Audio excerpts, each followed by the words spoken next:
নমস্কার,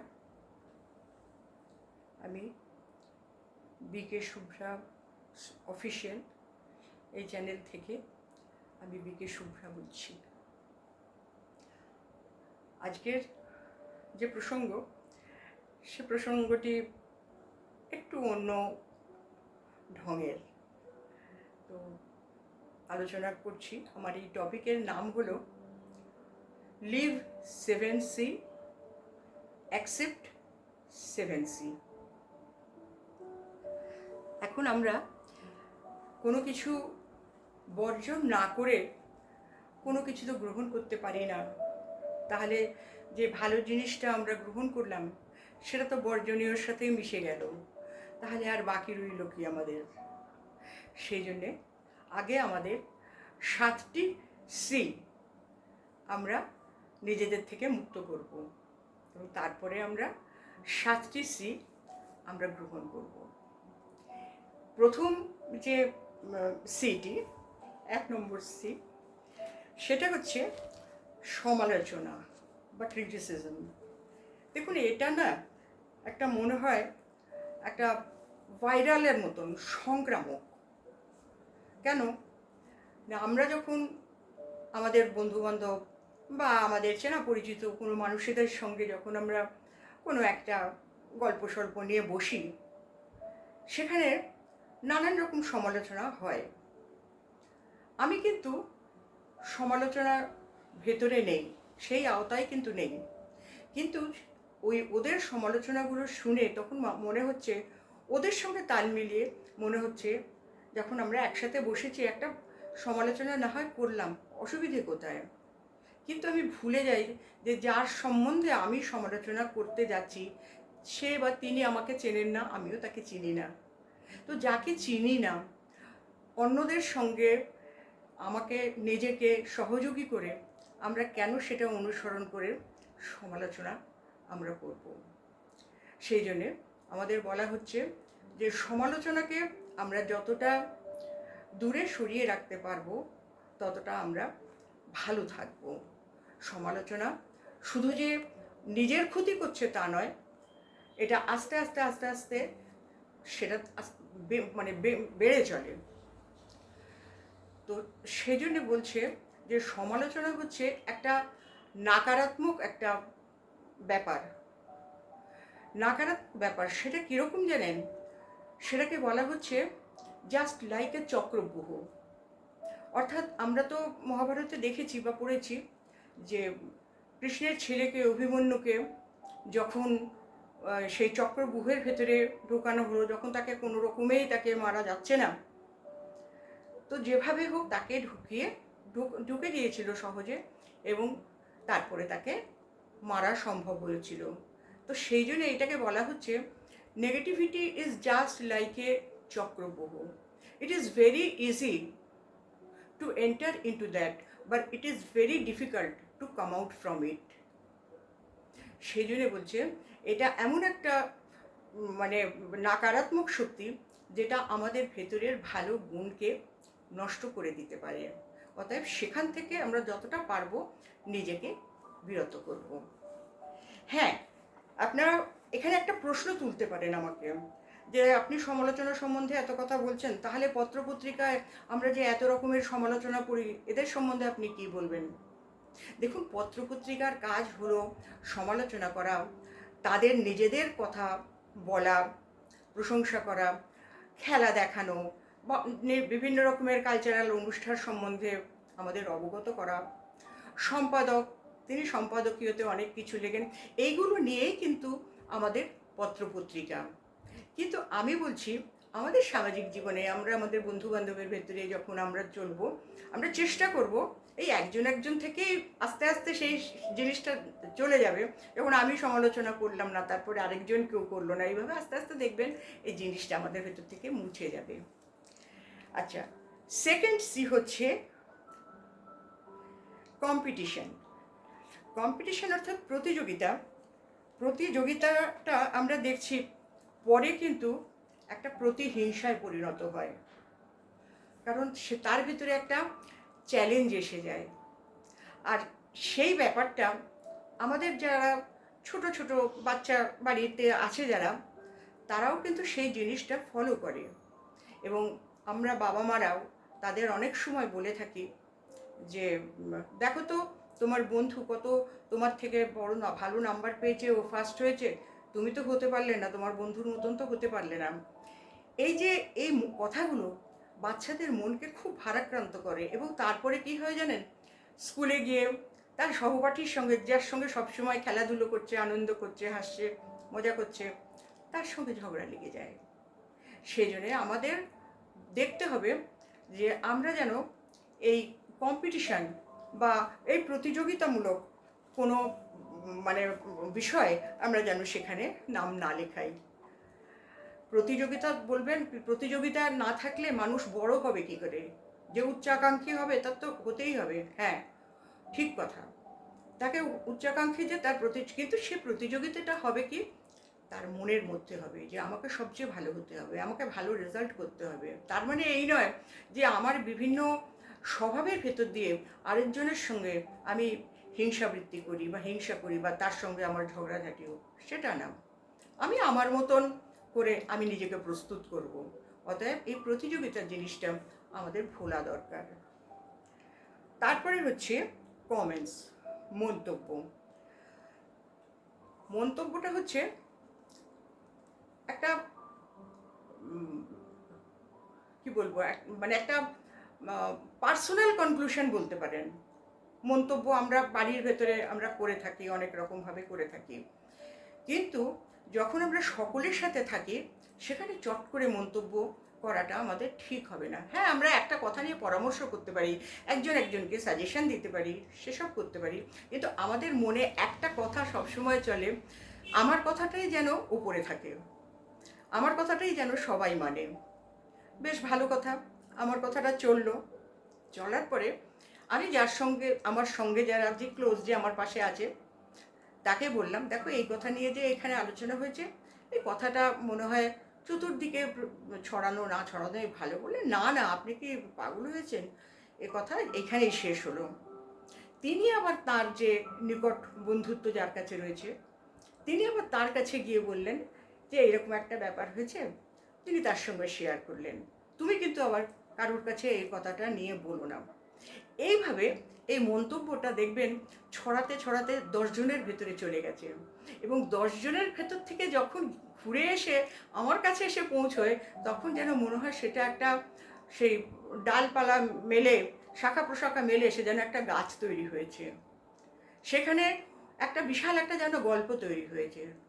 কিন্তু মানুষ কথার ফাঁকেও আমাকে কিন্তু ছাড়বে না, বলবে আমরা তো শুনেছিলাম কথাটা আপনিই বলেছিলেন, আমাকে দায়ী হতে হবে। সেই জন্যে মন্তব্য করার সময় আমরা আগে পিছিয়ে ভেবে নেব যে এখানে মন্তব্য করা উচিত কিনা। সবার সঙ্গে আমরা চলে সব কিছুর ভিতরে আমরা একটা সাজেশন দিতে পারি, একটা অ্যাডভাইস দিতে পারি, কিন্তু কনক্লুশন বা ডিসিশন আমরা কখনো নিজেদের খুশি মতো নিজে আমরা কখনো দেব না। সেটা আমাদের মনে রাখতে হবে নিজের ভালোর জন্য। তারপরে হচ্ছে কমপ্লেন। কমপ্লেন হচ্ছে অভিযোগ বা নালিশ। অভিযোগ প্রথমে বাচ্চারা দেখে আমরা একজন আরেকজনের সম্বন্ধে নালিশ করছি, অভিযোগ করছি, যাই করছি। আর বাচ্চাদের তো কথায় কথায় অভিযোগ তো লেগেই আছে, দেখো আমাকে ও এই করলো, আমার এটা পেন্সিলটা কেড়ে নিল, এই করলো, আমায়ও মেরেছে, এ তো সবসময়ই আছে। সেজন্য আমাদের সামনে, বাচ্চাদের সামনে আমাদের চলতে গেলে অভিযোগের ভাবে যদি আমরা না বলি, সেটা যদি সহজভাবে যদি সেটা আমরা বলতে পারি, সহজ স্বচ্ছভাবে যদি বলতে পারি, তাহলে সেটা তখন অভিযোগের মতো থাকে না, একটা নিজেদের কথোপকথনের মতন হয়ে যায়। সেজন্য অভিযোগটাকে আমরা চেষ্টা করব একেবারে মানে পরিত্যাগ করার। অর্থাৎ আমরা ছোটোবেলায় একটা কথা পড়েছি, give your ears to all but voice to নান। সব কথাতে তুমি নিজের কান খোলা রাখো, তুমি শোনো, কিন্তু সেখানে তোমার নিজের কোনো মন্তব্য বা নিজের কোনো অভিযোগ এই সমস্ত কখনো করতে যেও না, তাহলে কিন্তু অসুবিধেতে পড়বে। এসব কথা আমরা ছোটোবেলায় মুখে মুখে বড়দের কাছ থেকে অনেক ধরনের কথাবার্তা আমরা শুনতাম। তারপরে হচ্ছে এটাতে গেল 1 2 3 4। আচ্ছা, তারপরে ফিফথ সি হচ্ছে কারেকশন, সংশোধন। সংশোধন আমরা করব কিন্তু নিজেদের। আমার ভেতরে কোথায় কি খামিয়া আছে, কি দোষ ত্রুটি আছে, কোথায় কিভাবে আমার চললে সেটা সঠিকভাবে চলতে পারবো, সেই সংশোধনটা আমরা করব। কিন্তু আমরা কখনো ভুলেও কোনো বাইরের মানুষের, যত বন্ধুই আমাদের হোক না কেন বা যত আত্মীয় পরিজনই হোক না কেন, সংশোধন করতে গেলে তার পেছনে আমাদের জেনে নিতে হবে, ভেবে নিতে হবে যে এর পেছনে একটা কোনো মানে একটু মানে আমাদের স্বভাবের, আমাদের মানে সম্পর্কের ভেতরে কিছু বৈষম্য সৃষ্টি হয়েছে, উনি আমাকে সংশোধন করছেন, উনি আমার জন্য এই ধরনের কোনো বক্তব্যের সম্মুখীন হতে হবে। সুতরাং সংশোধনটা হচ্ছে শুধু নিজেদের জন্য। আমরা যখন সবার সাথে চলবো তখন সংশোধন কিন্তু আমাদের করাটা সাজে না, কারণ প্রকৃতপক্ষে সংশোধনে তো আমার নিজের ভেতরেও অনেক কিছু করার আছে যেটা আমি চোখে দেখতে পাচ্ছি না, সেখানে আমি পরের সংশোধন কিভাবে করতে পারি, সেজন্য সংশোধন আমরা করব না। তারপরে হচ্ছে কম্প্যারিজন, তুলনা। এই তুলনাটা আমাদের মনের যে মানসিক একটা সন্তুষ্টতা, সেই সন্তুষ্টতাকে নষ্ট করে তোলে। সব আমাদের ঠিক আছে, ঈশ্বর আমাদের কোনো দিক থেকে কিছু দেন, কম দেন নাই।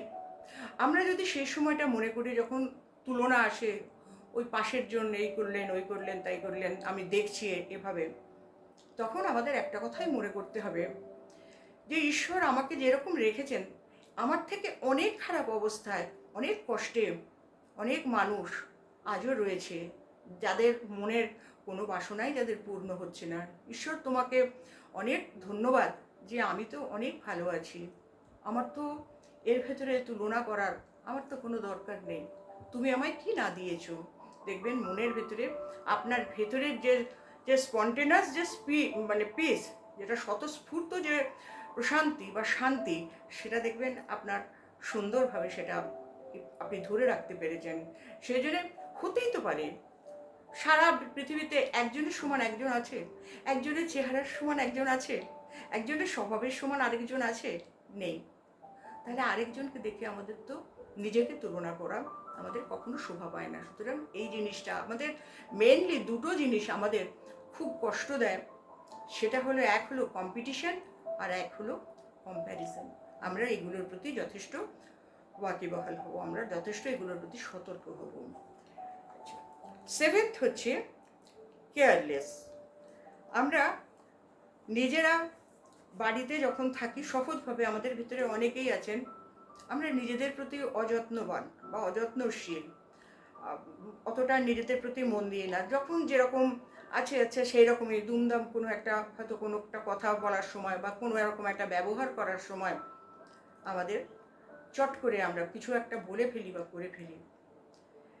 ব্রহ্মাকুমারীতে, ঈশ্বরীয় বিশ্ববিদ্যালয়তে আমাদের খুব সুন্দর সুন্দর ছোট ছোট কথা আমাদের শেখানো হয়। বলে কম বলো, মিঠে বলো, ধীরে বলো। অর্থাৎ তোমার সমস্ত কথাটাই তুমি সহজভাবে এবং শর্টকাটে, সংক্ষেপে 2-3 লাইন বা 4 লাইনের ভেতরে শেষ করো এবং পরিষ্কারভাবে বলো, যেন এর ভেতরে কোনো অসাবধানী না থাকে। কারণ অসাবধানী থাকলে সেখানে আমাদের অনেক কথা উল্টোপাল্টা হয়ে যেতে পারে। এই হলো আমাদের 7টি সি। তো এই 7টি সি থেকে আমরা যেন মুক্ত হতে পারি, নিজেকে যেন এগুলো থেকে আমরা বাঁচিয়ে চলতে পারি, এ ব্যাপারে আমরা নিজেরা নিজেদের একটু সতর্ক রাখব। কেমন?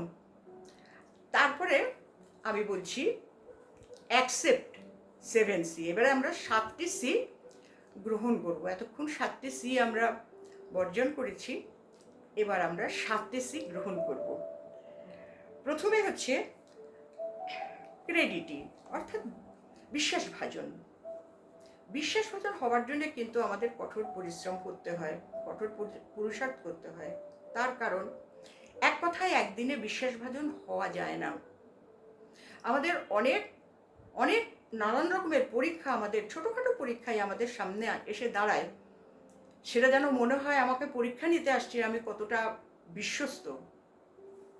সেই জন্যে বিশ্বাসভাজন হওয়া মানে সম্পূর্ণ নিজের ওপরে নিরাপত্তা, নিজের ওপরে নির্ভরশীল হওয়া, যে আমি যেখানে যাই করি না কেন আর 5টা মানুষ বলবে ও ওনার কাছে কাজটা দাও, আর কোনো ভাবতে হবে না, চিন্তা করতে হবে না।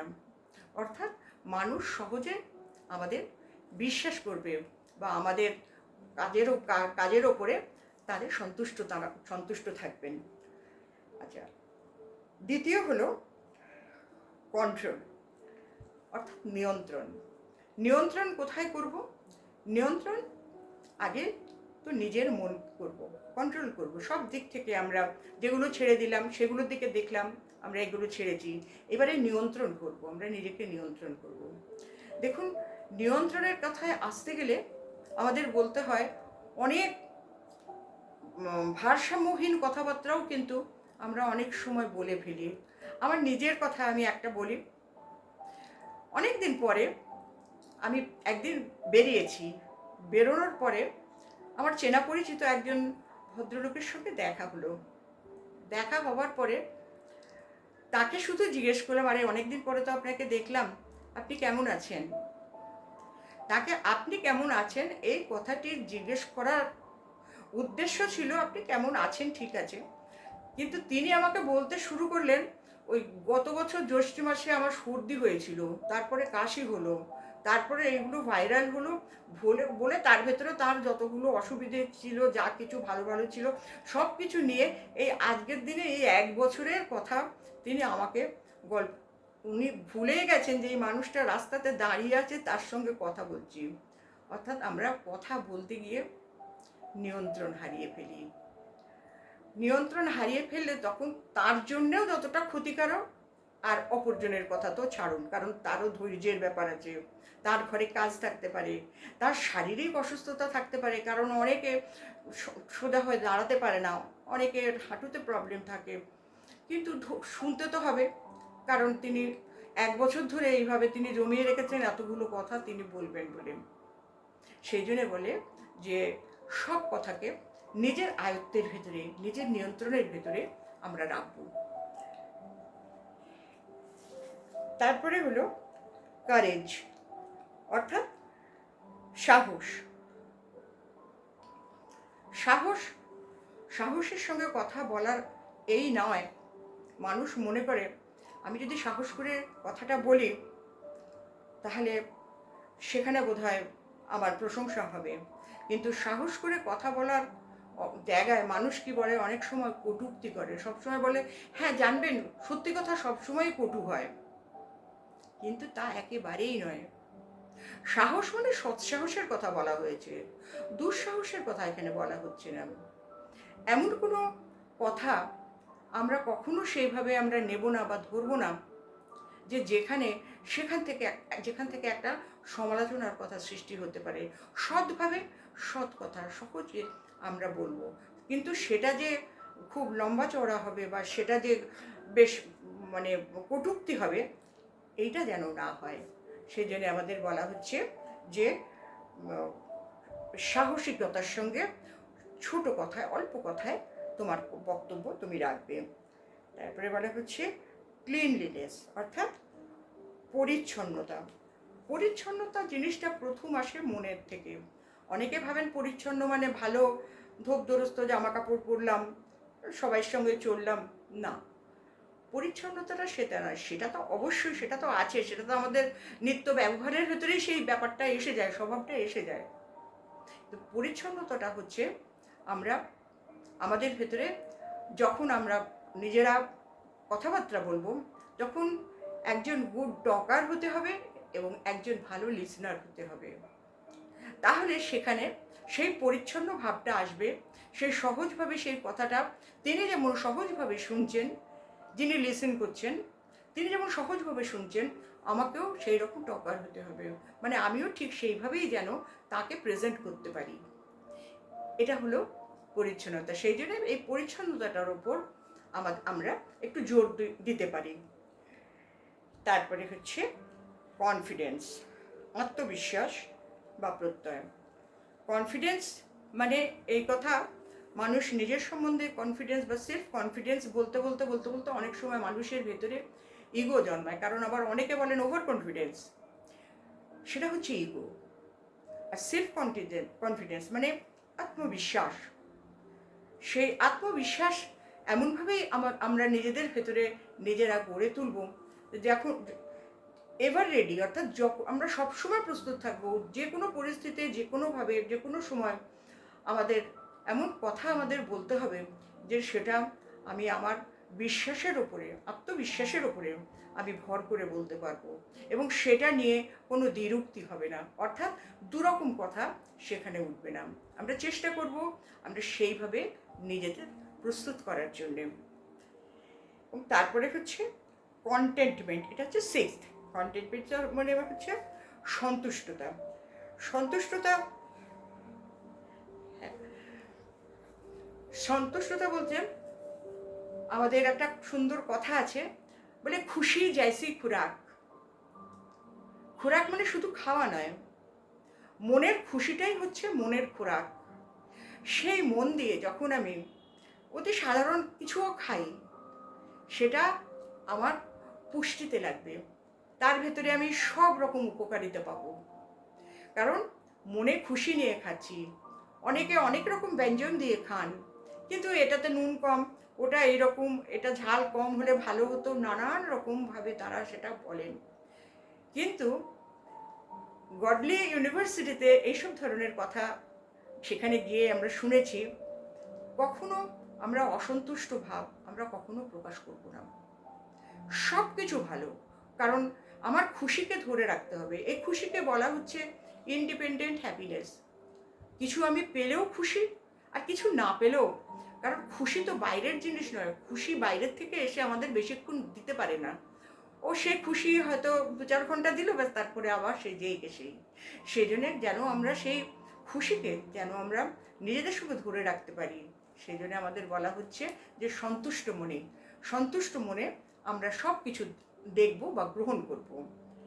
আর তারপরে হচ্ছে কমিটমেন্ট, অর্থাৎ কমিটমেন্ট হচ্ছে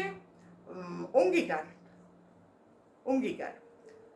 আজকাল আমরা দেখেছি একটি কথা, সেটা প্রায়ই মানুষের কাছে বলি যে যদি কারোরকে হয়তো বললাম একদিন আসবেন, আপনি আসলে আমাদের ভালো লাগবে, বহুদিন তো হয়েছে আপনি আসেন না, একদিন আসবেন, আমরা একসাথে বসে চা খাবো। মানুষের প্রশ্ন এখন দুটি, এই প্রশ্নটার দুটি উত্তর দেয়। এক হচ্ছে সময় নেই, আর দ্বিতীয়টি হচ্ছে খুব কাজে ব্যস্ত ছিলাম। কিন্তু আমাদের একটা কথা জেনে রাখতে হবে, সময় আমাদের অধীন না আমি সময়ের অধীন? আপনারা বলুন। সময় আমি নির্বাচন করব কোন সময়টা, কোন সময়ে কোন দিকে যাব। যদি আমার সেরকম কোনো প্রয়োজনের জন্যে বা সেরকম কোনো জরুরি প্রয়োজনের জন্যে আমাকে যেতে হয়, তখন আমরা কি করি? নিশ্চয়ই আমার যে কাজটা ছিল সেখান থেকে আমি কিছুটা সময় নিশ্চয়ই আমি বাঁচিয়ে নেব, কারণ সময়টাকে তো আমি নিজে হাতে নিয়ন্ত্রণ করছি। আমাকে তো সময় বলে দেবে না যে আমি কোনটা করব আর কোনটা করব না। সময়কে আমরা পরিচালনা করি। সেই জন্যে এই অঙ্গীকার যে জিনিসটা, অর্থাৎ কথা দেওয়া, কারোকে হয়তো বললাম সেদিন তো এলেন না, আর বলবেন না, এত সময়ের অভাব। কিন্তু সময়ের অভাবে মানুষ একটা ফোন করতে পারে না, বা সময়ের অভাবে একটু সামান্য কোনো দিন কারোর সঙ্গে তারা কি দেখা করেন না, তারা কি আসেন না কোথাও, তারা তো আর অসামাজিক নয়, কিন্তু তারা এক কথাতে বলে দেন, কারণ এইটাই হচ্ছে সহজ উত্তর। এক হলো সময় নেই, আর দ্বিতীয় হলো খুব কাজে ব্যস্ত। এই হলো অ্যাকসেপ্টেন্সিস, অর্থাৎ অঙ্গীকার, যেটা আমি প্রতিশ্রুতিবদ্ধ, যেটা আমি করতে আমি বাধ্য। কথা রাখাটা এটা একটা সম্মানের ব্যাপার, এর সাথে একটা সম্মান জড়িয়ে রয়েছে, কথার মূল্য জড়িয়ে রয়েছে। অতএব সেই জিনিসটার দিকে আমরা যথেষ্ট খেয়াল রাখবো, যত্ন করব, সেটি আমরা গ্রহণ করব। এই হলো আজকের ক্লাস আপনাদের, যে লিভ 7C, অ্যাকসেপ্ট 7C। আপনারা সবাই ভালো থাকবেন, খুশি থাকবেন, আনন্দে থাকবেন। আপনাদের সকলের প্রতি আমার শুভ ভাবনা, শুভ কামনা রইল। ওম শান্তি।